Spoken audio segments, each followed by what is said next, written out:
Those are some of the top story we're looking at this hour. Good afternoon. Many thanks for joining us on a KTN NewsDesk on this 13th day of April 2016. My name is Akisa Wandera. Now, an official of the Githunguri constituency ranching company in Weru was shot dead by gangsters on Monday night.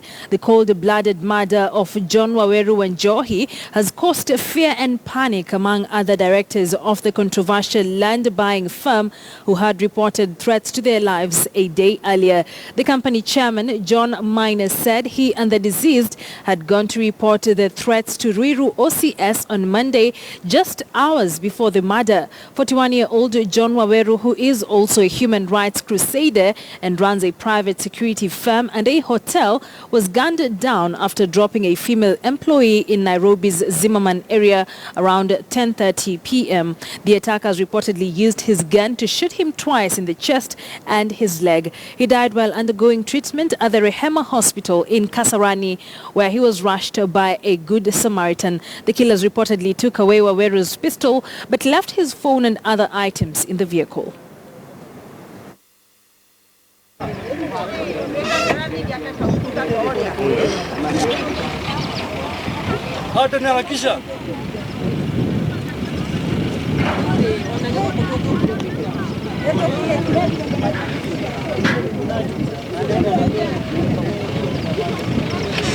Na wakati tulifika kwa OCS alipigia huyo Henry Wainina simu na Henry akamwambia atakuja sasa jana ili arekodi statement. Sasa ilikuwa twende polisi leo asubuhi kwenda kufuatilia kama alienda kurekodi statement. Lakini sasa badala ya kwenda kufuatilia tunapata ripoti ati hata tungefuatilia kwa sababu alipigwa risasi usiku. Kulingana na ile maneno ilikuwa ikiendelea, lazima tuna. Now, the police, in conjunction with the GSU, conducted a raid on a printing press that produces fake certificates. The raid, which was conducted overnight, caught the culprits by surprise and had no option but to surrender to the authorities. Japheth Kome, the Nairobi County Commander, led a raid on a printing press which produces fake certificates. The raid, which was conducted at night, came as a surprise to the unsuspecting culprits who were conducting their business as usual.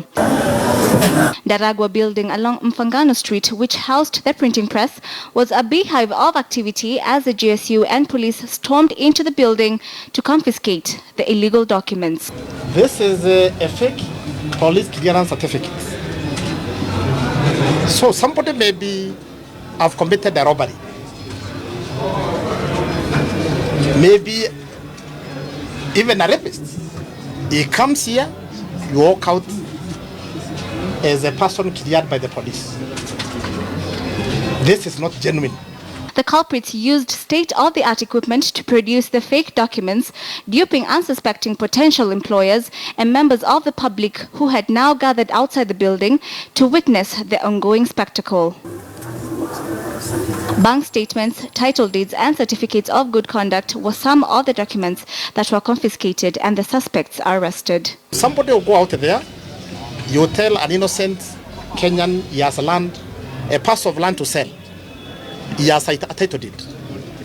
It is produced here. It is not genuine. It is fake. Look at this one. This is very dangerous because this is a certificate of birth. If you look at this one produced here, we are told this person was born in Wajir, in Northeastern. His name is Hussein Adan Mohammed. This Hussein Adan Mohammed could be an Al-Shabaab. The police boss urged members of the public to be on the lookout of such conmen, especially in relation to sensitive documents. Mukami Maura, KTN News. Well, the Mombasa County health officials are currently dealing with the outbreak of hepatitis A, where they have reported that so far we have 114 cases reported. The county government officials are as well trying to contain the situation. And now joining us from Mombasa is Francis Ontomwa to just give us an update on that situation. Francis, thank you very much for joining us. Are we still sticking at 114 as the confirmed cases, or has the number gone up? Well, Akisa, good afternoon. And authorities here in Mombasa have stuck at that particular figure. They are saying it's still at 114 confirmed cases of hepatitis A.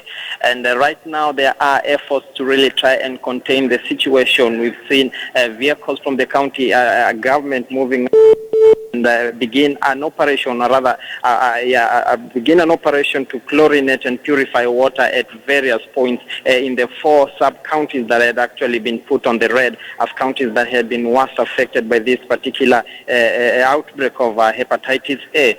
And there is a concern that has been running here that actually, as you understand, the polio vaccination is also going on at various parts of the country. And perhaps here in Mombasa, some are saying that it could be stealing the thunder from what is happening here, and little focus is being directed to hepatitis A. And there is also a general feeling down here that the public has not been really put into the know-how about this particular ailment, and this is perhaps propagating this further because there is little information about this particular disease, which although health officials are saying that it's not so severe, but of course, if left untethered, it may actually run out of hand and actually become an epidemic. Well, at this juncture, the county officials are exuding confidence that indeed they will be able to contain the situation, and in the next few days that the situation will actually be fully contained. Akisa. Thank you very much, Francis. For that, we will be joining you later to get more updates in our subsequent bulletins. That was Coast reporter, Francis Ontomwa, saying Mombasa County health officials are trying to contain the hepatitis A outbreak, but also says that there has been ignorance among the public that the Ministry of Health in the county is now trying to keep the residents up to date, have sensitization programs as well. Francis Ontomwa will be keeping us up to date with that in our subsequent bulletins. Now, the Ministry of Devolution, in conjunction with the Council of Governors, are set to hold the 3rd Devolution Conference from the 20th to the 22nd of April. The conference, which comes after the end of the term of the Transition Authority, will serve as a platform to review the achievements and challenges of each level of government. In attendance will be President Uhuru Kenyatta, Prime Minister of Namibia, Honorable Dr. Sarah Kugolewa Amadila, as well as delegates from Burundi. That Devolution Conference we are briefing you about this morning is a celebration as well as a reflection of 3 years of work. We are delighted that the previews of what has been achieved, no matter the challenges, will be confirming that indeed devolution works.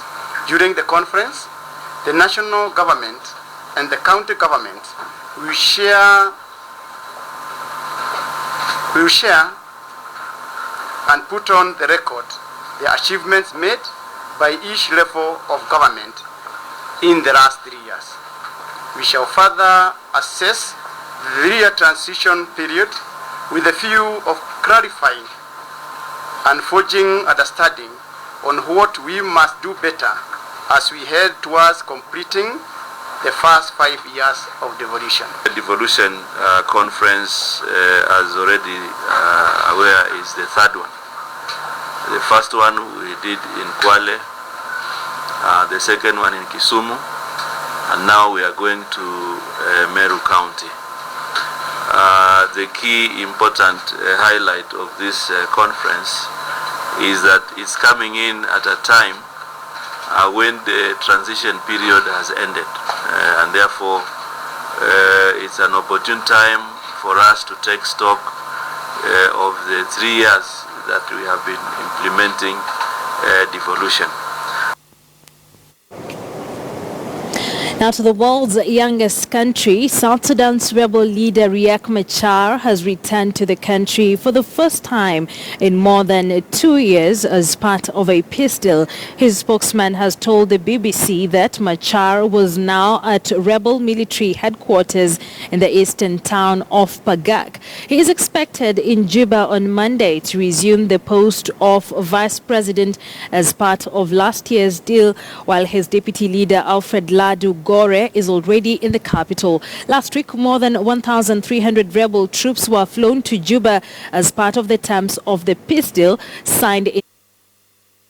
Forces are deployed to provide security for Machar, who said he would not come to take up his new position until these security measures were put in place.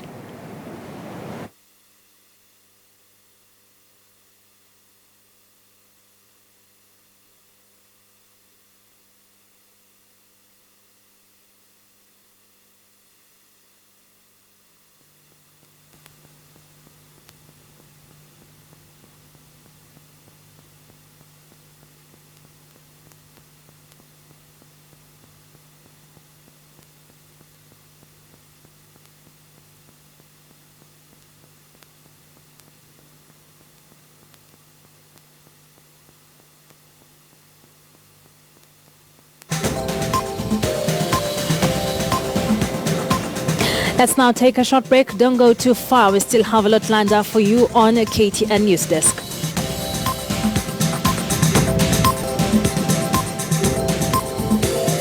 Welcome back. You are watching a KTN NewsDesk. Now, Kenyans with deposits at Chase Bank might have to wait 2 weeks before they can access their monies.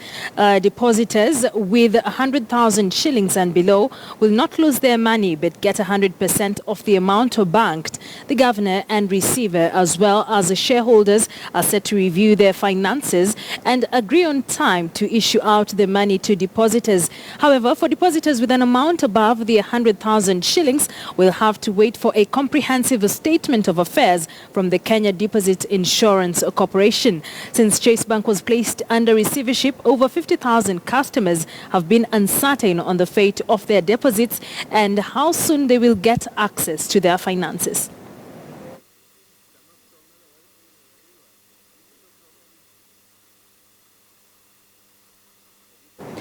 Now, President Uhuru Kenyatta has arrived in Kiambu County to launch various development projects. Uhuru will launch the construction of the Togoto-Gikambura-Mutarakwa Road in Limuru constituency, as well as the building of the Ruaka-Banana-Limuru Road in Kiambaa constituency. Later, the President will inspect the progress of the medical equipment scheme project at Kiambu Hospital. He is expected to wrap up the visit with the commissioning of the Theatre Dam and opening of the Gatundu Level 4 Hospital. Our reporter Murimi Mwangi is in Kiambu and now joins us with the latest updates from there. Murimi Mwangi, thank you very much for joining us. How far have we gone? Have some projects like what I've read been launched already? Good afternoon. Now, the President has just left the Gatundu Level 4 Hospital, and the projects there have already been launched. But interestingly, from his address to the residents that had turned up to see the President, it's now clear that the government may soon compensate the post-election violence victims. A statement from the President himself that in as much as that Thanksgiving service in Nakuru on Saturday, the government is making plans to compensate those that were affected in the post-poll chaos.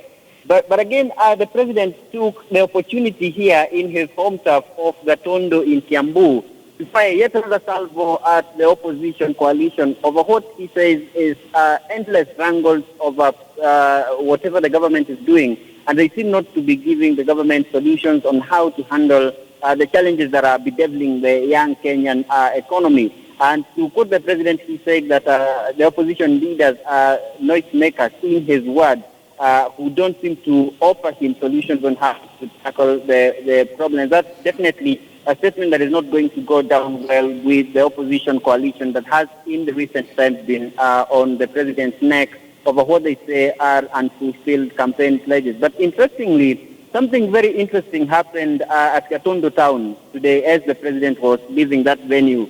There's a childhood friend of the president, a very old musician who comes from Gatoso, called Dixon Munyoki. And on this day, the president seems to spot him from a distance. And from what I gathered from residents here and from the musician himself, the musician used to sing some lullabies for the young Kenyatta, for the young Uhuru, when he was still a very young man. And the president invited him to his vehicle, and they had a chat and even exchanged contact. And from what I gathered from the musician, he has been invited for a coffee meeting at State House by the president himself. Of course, again, the typical unpredictable President Uhuru Kenyatta that we had discussed earlier in the morning with Linda Ogut. So interesting things happening here in Kiambu, and the president is now heading to Kiambu town.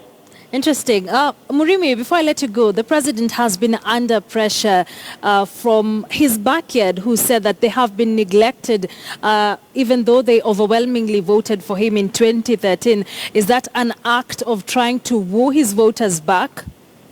Definitely, Akisa. In politics, again, they argue that charity must always begin at home. And remember, President Kenyatta is set to officially launch his re-election bid in Nakuru on Saturday. And therefore, the project that he's launching nowhere else in central Kenya, but in Kiambu, which happens to be his home turf, is of course seen by many political pundits as a signal to his support base in central Kenya that he has them in mind and has not neglected them. You remember the same politics played out in Kericho, that time against the Deputy President William Ruto. But today, the Deputy President and over 10 MPs and senators from this region were together with the President and told the residents here that the Jubilee government has kept their word on the various development issues that they had promised residents here, Akisa.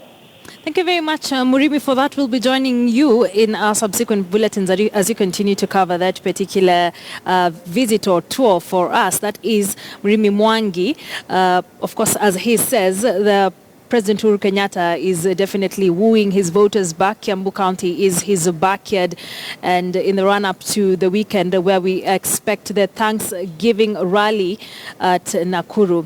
Now let's head over to sports. Kevin De Bruyne scored the only goal of the game as Manchester City defeated Paris Saint-Germain to qualify to the semi-finals of the UEFA Champions League for the first time in their history. Elsewhere, Cristiano Ronaldo scored a hat-trick to help Real Madrid complete a stunning Champions League comeback against Wolfsburg at the Bernabeu. Manchester United travelled to Upton Park to face West Ham in the FA Cup quarter-final replay in their quest for a silverware. The Red Devils welcome back Wayne Rooney, who had been sidelined for 2 months with a knee injury, while Andy Carroll is expected to lead the Hammers' frontline after his impressive performance against Arsenal on Saturday. Well, that's all we had lined up for you at this hour. KTN NewsDesk continues on KTN News. Many thanks for joining us, our viewers, on KTN Home. My name is Akisa Wandera. Enjoy the rest of your afternoon and keep it KTN News.